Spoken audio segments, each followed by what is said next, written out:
This woman sold her company to JPMorgan for 175 million, but now she might be going to prison for life. So what went wrong? She founded a company promising to revolutionize the student loan application process and quickly raised 30 million and got included in the popular Forbes Under 30. Sound familiar? I'm starting to think it might not be good to be featured there.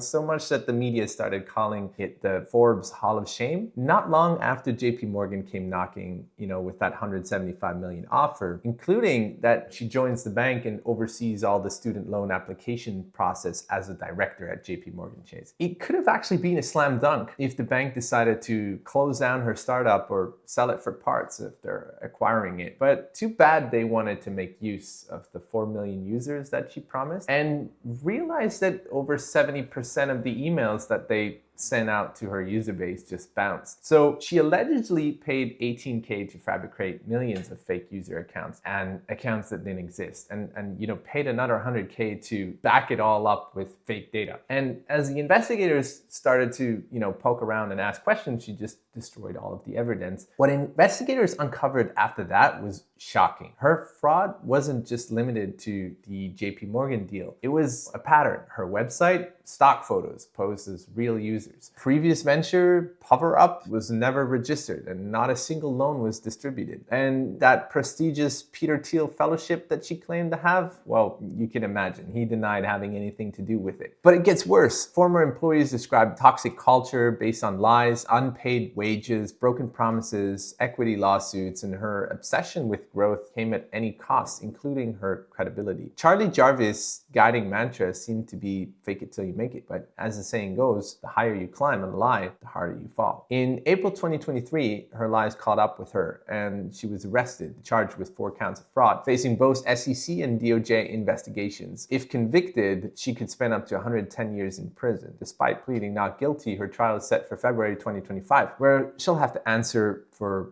her actions. Her story is now being compared to those of Elizabeth Holmes and SBF, those other young founders that chose deception over authenticity and shortcuts over real solutions. So the lesson? Well, fake it till you make it only works if you actually start delivering and not backing it with a bunch of fake data. And if you don't, the truth always catches up.